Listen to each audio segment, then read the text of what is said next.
안녕하세요. 저는 대한민국 서울에서 온 의사입니다. 하루에 단 5분만으로 혈당을 안정시키고 식후 피로를 줄이며 다시 숙면을 취할 수 있다고 말씀드리면 믿으시겠습니까? 믿기 어렵게 들릴 수 있지만 저는 일상 습관의 작은 변화만으로 약에 의존하던 수백 명의 환자들이 에너지와 건강을 되찾는 모습을 보아왔습니다. 오늘 저는 식전 간단한 음료 한 잔으로 혈당 급등을 막는 법, 약을 보조할 수 있는 효과적인 방법입니다. 그리고 혈관을 보호할 수 있는 익숙한 향신료까지 한국 의사들이 검증한 7가지 팁을 공유하겠습니다. 영상 끝까지 시청해주세요. 마지막 습관을 공개할 텐데 이것이야말로 질병을 당신이 통제하느냐 아니면 질병이 당신을 통제하느냐를 가르는 결정적 요인입니다. 식후에 피로감을 느끼신 적이 있다면 이 영상을 좋아요 누르시고 5분 여정을 시작하고 싶습니다. 라고 댓글을 남겨주세요. 앞으로의 몇 분이 당신의 삶을 바꿀 수 있습니다. 몇 해 전 60이 넘은 한 남성 환자가 지친 표정으로 저를 찾아왔던 것이 아직도 생생합니다. 그는 이렇게 말했습니다. 선생님, 밥도 줄이고 단 것도 완전히 끊었는데 왜 식후 혈당이 여전히 높을까요? 매년 수백 번 듣는 질문입니다. 그리고 진짜 답은 대부분의 사람이 간과하는 요소. 먹는 쌀이나 당의 양이 아니라 바로 탄수화물 흡수 속도에 있습니다. 우리가 식사를 하면 전부는 침과 장의 효소에 의해 포도당으로 분해됩니다. 이 과정이 너무 빨리 일어나면 포도당이 급류처럼 혈액으로 쏟아져 들어가고 췌장은 불 끄기 위해 급히 인슐린을 분비해야 합니다. 이런 일이 반복되면 세포는 점차 인슐린에 둔감해지고 그것이 바로 공복 전 단계 당뇨와 식후 피로의 가장 초기 원인 중 하나입니다. 흥미로운 점은 주방에 있는 단 한 가지 천연 재료 사과식초나 쌀식초만으로도 이 변화를 만들 수 있다는 것입니다. 식초에는 아세트산이 들어있어 아밀레이스 활성도를 늦추어 탄수화물 소화 과정에 브레이크를 겁니다. 그 결과 포도당은 더 천천히 더 고르게 혈류로 들어가고 췌장은 인슐린 쇼크 없이 차분히 일할 수 있습니다. 그뿐만 아니라 몇몇 연구에 따르면 예를 들어 한국연세대학교의 한 연구는 식전 15분에 사과식초 1큰술을 따뜻한 물 200ml에 타서 마시면 식후 혈당 피크가 평균 17-20% 낮아진다고 보고했습니다. 아세트산은 또한 근육세포가 포도당을 더 빨리 흡수하도록 자극하는데 이는 5분간의 가벼운 운동과 거의 맞먹는 효과입니다. 저는 환자분들께 자주 이렇게 권합니다. 마더병 바닥에 탁한 침전물 효소와 유익균이 있는 부분과 살아있는 천연 사과식초를 사용하세요. 원액으로 마시지 말고 반드시 따뜻한 물에 희석하세요. 즉각적인 기적이 아니라 꾸준함에서 효과가 나오므로 최소 3-4주 유지하세요. 중요한 점 하나, 식초는 약을 대체하지 않습니다. 다만 인슐린에 대한 신체의 반응을 더 좋게 만드는 보조도구일 뿐입니다. 광주의 한 65세 남성 환자는 이렇게 말했습니다. 제가 바꾼 건 오직 한 가지 식전 식초물 한 잔이었습니다. 6주 뒤 제 식후 혈당이 거의 20%나 떨어졌어요. 점심 후에 기력이 다 빠지는 느낌이 사라졌습니다. 이는 운이 아니라 올바르게 도와준 몸의 자연스러운 생물학적 반응입니다. 지금 이 이야기를 들으며 나도 혈당 관리를 위해 작은 변화를 시도해 볼 수 있겠다고 생각하신다면 이렇게 해보시길 바랍니다. 건강한 습관을 응원하는 마음으로 좋아요를 눌러주세요. 그리고 매일 식초 한 잔을 희석해 마셔보겠다면 댓글에 1번을 남겨주세요. 당신이 정말로 저와 함께 5분 건강 변화 여정을 시작하고 싶다는 신호로 알겠습니다. 식전 식초 습관을 안내한 다음 제가 환자분들께 항상 당부하는 다음 단계는 먹는 순서를 바꾸세요입니다. 식초는 몸을 위한 준비 동작일 뿐 식후 혈당을 결정짓는 진짜 요인은 첫 젓가락을 어떻게 시작하느냐에 달려 있습니다. 특히 어르신들 중에는 밥이나 면을 먼저 드시는 습관이 많습니다. 야채부터 먹으면 입맛이 떨어져서요. 밥부터 먹어야 허기가 가라앉아요. 라고 말씀하시죠. 하지만 그게 바로 혈당을 가장 빨리 치솟게 하는 원인입니다. 탄수화물을 먼저 먹으면 위로 곧장 들어가 빠르게 포도당으로 바뀌고 흡수되어 췌장이 강하게 인슐린을 분비해야만 합니다. 그 결과 식후 30분쯤에 졸리고 머리가 무겁고 눈꺼풀이 내려앉는 전형적인 혈당 피크 증상이 나타납니다. 한국국립영양연구원의 한 전문가 팀이 실험을 했습니다. 같은 식사라도 A그룹은 야채부터 B그룹은 밥부터 먹었습니다. 결과는 인상적이었습니다. 야채를 먼저 먹은 그룹은 식후 혈당이 35% 낮았고 인슐린 분비는 거의 30% 적었습니다. 왜 그럴까요? 특히 브로콜리, 시금치, 오이, 배추처럼 수용성 식이섬유가 많은 야채를 먼저 먹으면 이 섬유가 위에서 자연스러운 젤층을 형성합니다. 이 젤층이 전분 분자를 감싸 효소가 그것을 소화하는 속도를 늦춥니다. 그 결과 포도당이 더 천천히 혈류에 들어가고 에너지가 서서히 방출되어 식후에 몸이 축 처지지 않고 맑은 상태를 유지할 수 있습니다. 이는 제가 장기적인 효과를 확인해온 가장 단순한 과학적 혈당 관리법 중 하나입니다. 약도 혹독한 식단도 필요 없습니다. 단지 순서를 바꾸면 됩니다. 방법은 아주 간단합니다. 샐러드, 브로콜리, 오이, 당분이 낮은 김치 등 야채를 5, 6인 먼저 드세요. 그 다음 고기, 생선, 달걀 같은 단백질을 드세요. 마지막에 반면 감자 같은 탄수화물을 드세요. 외식할 때는 밥보다 야채를 먼저 가져다 달라고 요청하세요. 밥이 먼저 테이블에 올라오지 않게 하세요. 인천의 62세 여성 환자 한 분은 점심만 먹으면 늘 졸리다고 하셨습니다. 저는 단지 순서를 바꾸라고 야채로 시작해서 밥으로 끝내자고 권했습니다. 2달 뒤 환자분은 웃으며 돌아오셨습니다. 선생님, 이제 오후 커피가 필요 없어요. 하루 종일 머리가 가볍고 또렷해요. 다시 측정했을 때 식후 혈당은 25% 낮아졌고 HbA1c 수치도 개선되었습니다. 기적은 적게 먹는 데 있지 않습니다. 내 몸을 더 영리하게 대하는 데 있습니다. 우리는 쌀 한 톨 한 톨을 세며 고통스럽게 살 필요가 없습니다. 원리를 이해하는 순간 주도권은 다시 당신에게 돌아옵니다. 식초로 준비하고 야채로 올바르게 시작했다면 제가 권하는 세 번째 습관은 식후에 5분만 서서 걷는 것입니다. 단순해 보이지만 제 20여 년의 진료 경험에서 혈당 조절에 가장 강력한 습관 중 하나였습니다. 저는 환자분들께 자주 말합니다. 식사 후엔 가만히 앉아 있지 마세요. 몸이 스스로를 돕게 하세요. 이유는 분명합니다. 식사를 하면 음식에서 나온 포도당이 혈액으로 들어갑니다. 그런데 바로 앉아서 TV를 보거나 휴대폰을 스크롤하거나 낮잠을 자면 그 포도당은 근육에 사용되지 못한 채 혈중에 떠다닙니다.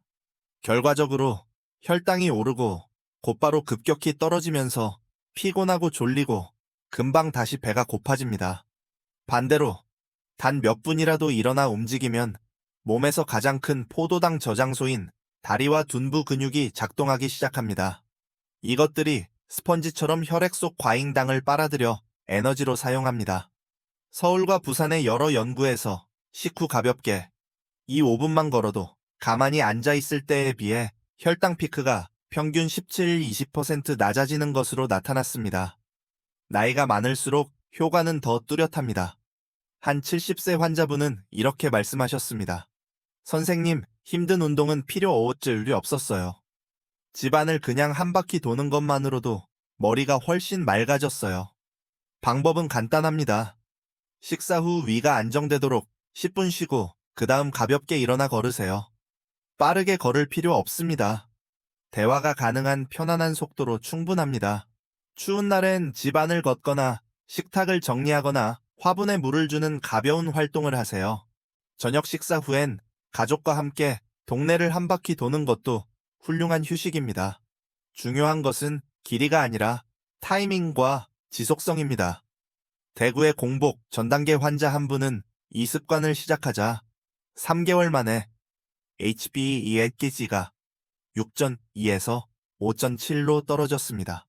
새 약도 혹독한 식이요법도 없이 오직 식후 5분의 움직임만으로요. 저는 환자분들께 자주 말합니다. 당신의 몸은 살아있는 실험실입니다. 한 걸음, 한 걸음이 자연이 준 약입니다.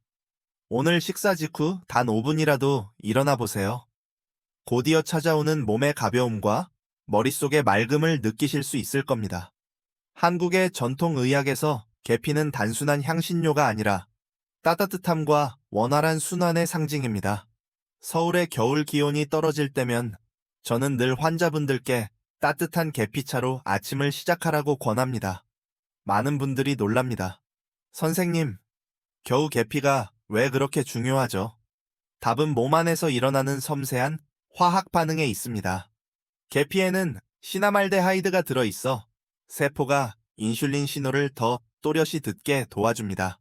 인슐린을 포도당이 세포로 들어가게 하는 열쇠라고 생각해 보세요. 인슐린 저항성이 있으면 그 문이 끼어 있습니다. 시나말데하이드는 그 경첩에 윤활유를 발라 열쇠가 매끄럽게 작동하도록 해주어 포도당 흡수가 쉬워지게 합니다. 한국영양연구원의 한 연구에 따르면 실론 계피 글 매일 12주간 섭취한 사람들은 평균 공복 혈당이 10% 낮아졌고 인슐린 민감성도 유의하게 개선되었습니다. 다만 모든 계피가 같은 것은 아닙니다. 카시아 계피 저렴하고 흔한 맛이 강하고 알싸하지만 쿠마린 함량이 높아 장기간 사용 시간에 해로울 수 있습니다. 실론 계피 진짜 계피 맛이 부드럽고 향이 은은하며 쿠마린이 적어 일상 복용에 안전합니다. 저는 환자분들께 항상 실론 계피를 권하고 하루 1, 2 작은 술, 약 1,2면 충분하다고 말씀드립니다. 아침 커피 두유 곡물 죽에 넣거나 구운 과일 위에 살짝 뿌려 드셔도 좋습니다. 부산의 68세 여성 환자 한 분은 손발이 차고 공복 혈당이 LPA 임기감이기 2L였습니다. 저는 야생 꿀반 작은 술만 더한 연한 계피차를 마시도록 안내했습니다. 한 달 뒤 그녀는 잠이 더 잘 오고 손이 더 이상 차갑지 않으며 머리가 또렷해졌어요. 라고 말했고 검사 결과 공복 혈당도 미기마사 DL로 낮아졌습니다. 생리학적으로 계피는 위 배출 속도를 늦춰 음식이 더 천천히 소화되게 하므로 혈당이 갑작스레 치솟는 것을 막아줍니다. 그래서 계피를 안정의 향이라고 부르는 것입니다. 한국에는 피가 순하게 흐르길 원한다면 계피의 맛으로 시작하라는 말이 있습니다. 작은 습관, 따뜻한 향. 그러나 하루 에너지를 지키고 혈당을 관리하는 강력한 도구입니다. 그 따뜻한 향을 좋아하신다면 내일 아침 음료에 계피를 더해보세요.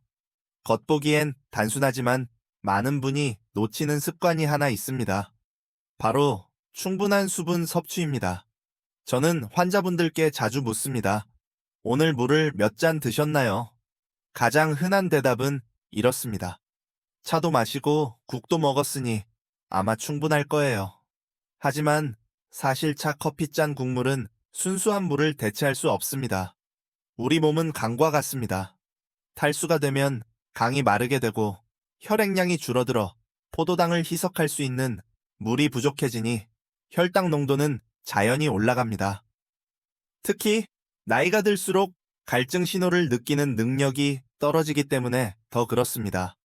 서울대학교의 한 연구에 따르면 식전 20분에 물 400ml를 마시면 식후 혈당이 평균 13% 낮아지고 신장 기능과 순환도 개선됩니다.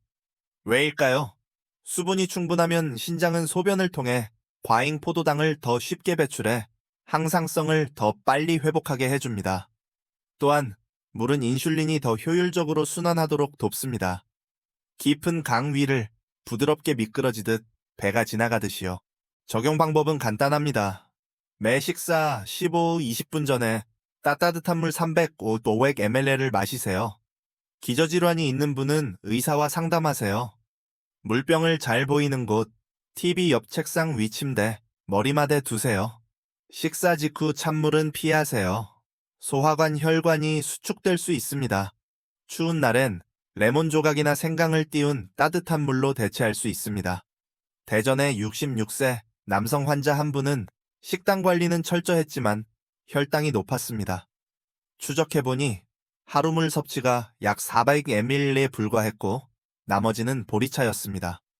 저는 순수한 물을 하루 1.5리터로 늘리고 아침, 점심, 저녁으로 나눠 마시도록 했습니다. 6주. 공복 혈당이 뚜렷이 낮아졌고 숙면도 좋아졌으며 특히 밤에 쥐가 나는 증상, 만성 탈수의 신호이 사라졌습니다. 한국에는 차를 마시면 충분하다는 인식이 있습니다. 그러나 차는 약한 이뇨작용이 있어 오히려 수분을 더 잃게 할 수 있습니다. 특히 노년층에서는 구강 건조 피부 거친 변비가 흔한데 이들은 모두 세포 탈수의 초기 신호입니다. 기억하세요. 물은 단순히 갈증 해소용이 아니라 모든 생화학 반응이 일어나는 생활 환경입니다. 물이 부족하면 인슐린 효소 호르몬 모두 느려집니다. 지금 이 이야기를 듣고 계시다면 5초만 멈춰 주변을 둘러보세요. 곁에 물컵이 있나요? 있다면 지금 한 모금 마셔보세요. 저도 압니다. 특히 오후에 배가 살살 고플 때 간식을 거절하는 건 쉽지 않습니다. 저는 서울의 많은 어르신 환자분들께 이렇게 말씀드립니다. 당신의 췌장을 조용히 괴롭히는 건 식사가 아니라 한입 간식입니다. 많은 분들이 제가 과장한다고 웃습니다. 하지만 간식 후 혈당 측정 결과를 보면 웃음은 사라집니다. 67세 김모 환자분은 저혈당이 올까봐 늘 떡, 티떡을 몇 개 챙기고 다니셨습니다. 조금 먹는 건 괜찮을 거라 생각했지만 측정기에선 15분 만에 혈당이 한 끼 식사 후와 맞먹게 치솟는 것이 보였습니다. 제가 물었습니다. 그 뒤에 피곤하거나 졸립지 않으세요? 그분은 답했습니다. 내 눈꺼풀이 자꾸 내려오고 머리가 무거워요. 이것이 바로 혈당 변동의 결과입니다. 혈당이 빠르게 오르다 급격히 떨어지면 피로 불안 더 강한 당 갈망이 남습니다. 문제는 인체는 요동을 싫어한다는 겁니다. 포도당이 치솟을 때마다 췌장은 홍수를 막기 위해 2배로 일하며 강한 인슐린을 분비합니다. 그게 수년간 반복되면 세포는 둔감해지고 당뇨병은 아주 조용히 문을 두드립니다. 저는 환자분들께 자주 말합니다. 많이 먹어서가 아니라 시간과 종류를 잘못 고른 겁니다. 해결책은 간식을 없애는 게 아니라 똑똑하게 먹는 것입니다. 즉, 전략적으로 먹는 것입니다. 황금 법칙은 간단합니다. 간식 하나에도 단백질, 건강한 지방, 식이섬유가 함께 있어야 합니다. 이 세 가지가 결합되면 소화가 느려지고 에너지가 안정적으로 방출되어 혈당 쇼크가 없습니다. 이런 선택을 해보세요. 아몬드, 호두, 호박씨 한 줌 약 30g 손바닥 한 가득. 작은 사과 하나에 땅콩버터 한 숟가락 또는 치즈 한 장. 무가당 그릭 요거트 한 컵에 생베리 약간 또는 삶은 달걀 하나와 오이 몇 조각. 한양대학교의 한 연구는 중년 120명을 8주간 추적했습니다. 스마트 간식 단백질, 필수 건강한 지방, 식이섬유를 섭취한 그룹은 평균 혈당 변동성이 22%. 짠 안정적이었고 피로감은 적었으며 당 갈망은 35% 감소했습니다. 연구에 참여한 한 젊은 직장인은 저에게 이렇게 말했습니다. 이젠 오후 3시 커피가 필요 없어요. 머리가 맑고 차분해요. 한국에선 아침 간식으로 구운 떡 저녁, 간식으로 감자튀김이나 말린 과일을 즐기는 어르신들이 많습니다. 가벼워 보이지만 100끼 이하만으로도 혈당이 46mg DL 오를 수 있습니다. 반대로 호두 몇 알이나 작은 치즈 조각으로 바꾸면 수치는 거의 변하지 않습니다. 제가 자주 공유하는 작은 팁, 건강한 간식을 미리 준비하세요. 주말 오수분을 투자해 견과류 신선한 과일 요거트를 작은 용기에 나누어 냉장고나 가방에 넣어 두세요. 허기가 밀려올 때 이미 방어 무기가 준비되어 있어 과자나 감자튀김의 유혹에 흔들리지 않게 됩니다. 간식은 나쁜 게 아닙니다. 몸을 이해하지 못한 채 먹는 간식이 나쁜 것입니다. 만약 당신이 자주 오전, 오후 허기에 패배한다면 오늘 바로 전략을 바꿔보세요. 오늘의 마무리는 많은 분들이 예상치 못하는 주제, 스트레스입니다. 저는 식단을 꼼꼼히 지키고 운동을 규칙적으로 하며 식초도 마시고 식후 산책도 하는데 여전히 혈당이 높은 환자들을 수도 없이 만났습니다. 자세히 들여다보면 원인은 음식이 아니라 마음에 있습니다. 인체는 생존하도록 프로그램되어 있습니다.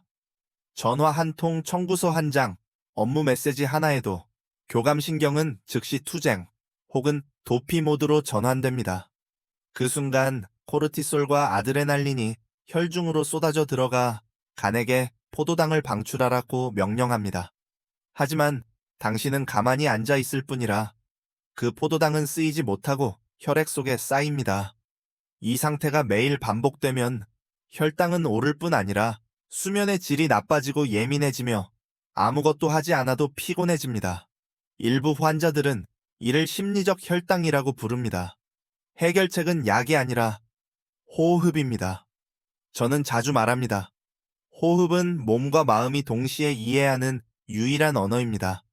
코로 깊게 들이마시고 잠시 멈춘 뒤 천천히 내쉬면 신경계에 나는 안전하다는 신호를 보냅니다. 그러면 몸은 즉시 코르티솔 분비를 줄이고 심박수를 늦추며 혈압을 낮추고 간의 당 방출을 멈춥니다. 연세대학교의 2023년 연구는 매일 10분씩 3주간 심호흡을 한 사람들의 코르티솔이 18% 감소, 인슐린 민감성이 10% 향상되었다고 증명했습니다. 제가 자주 가르치는 4466 호흡법은 이렇습니다. 코로 4초 동안 들이마십니다. 4초 동안 멈춥니다. 입으로 6초 동안 내쉽니다. 하루 2번, 아침과 밤 50분 반복하세요. 부산의 63세 여성 환자 한 분은 식단이 매우 깔끔했음에도 아침 혈당이 약간 높았습니다.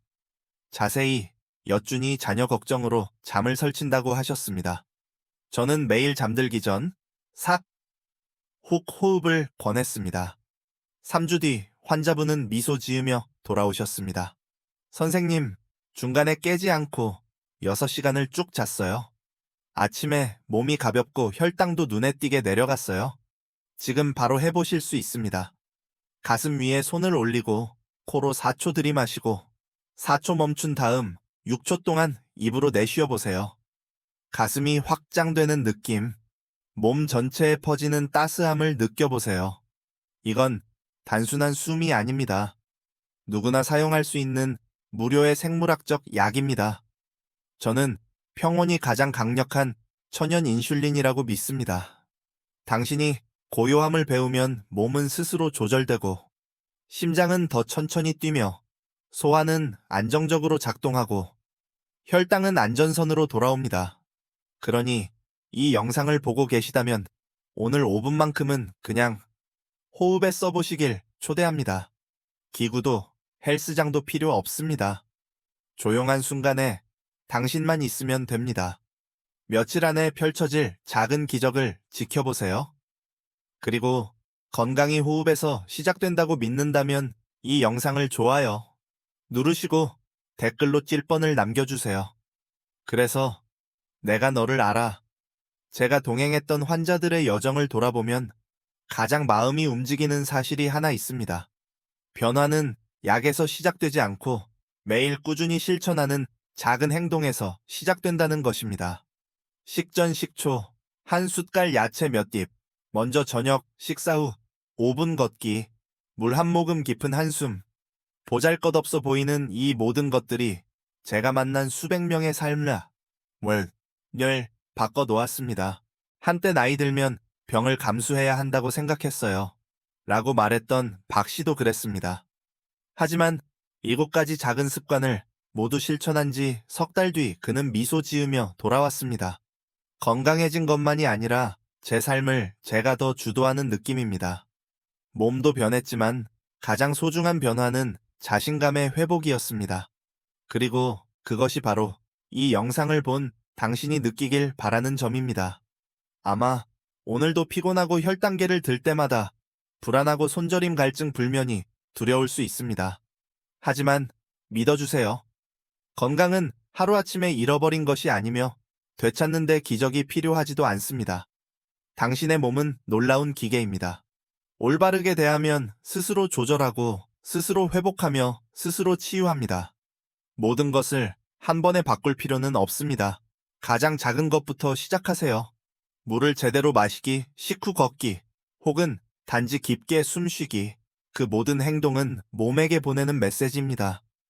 나는 여전히 너를 돌보고 있어. 저는 수많은 환자들이 두려움을 힘으로 습관을 기적으로 바꾸는 모습을 지켜보았습니다. 그리고 이 영상을 보고 있는 당신도 반드시 그럴 수 있다고 믿습니다. 오늘 영상이 당신에게 자신감, 영감, 혹은 작은 희망의 불씨라도 전해주었다면 이 긍정의 에너지가 더 많은 사람에게 퍼질 수 있도록 좋아요를 눌러주세요. 다음 영상을 놓치지 않도록 구독도 부탁드립니다. 곧 공개될 영상에서는 한국의 60대 이상 어르신들이 매일 밤 더 깊이 잠들고 혈당을 안정시키는 아침 3가지 습관을 알려드리겠습니다. 그리고 당신이 아는 누군가, 가족, 친구, 동료가 혈당 수치로 힘들어하고 있다면 이 영상을 그분께 공유해주세요. 어쩌면 당신의 한 번의 클릭이 누군가의 건강을 바꾸는 전환점이 될 수 있습니다. 끝까지 함께 해주셔서 감사합니다. 항상 건강하고 평안하시길 바랍니다. 그리고 기억하세요. 건강은 약에 있는 것이 아니라 오늘 당신이 선택하는 습관에 있습니다.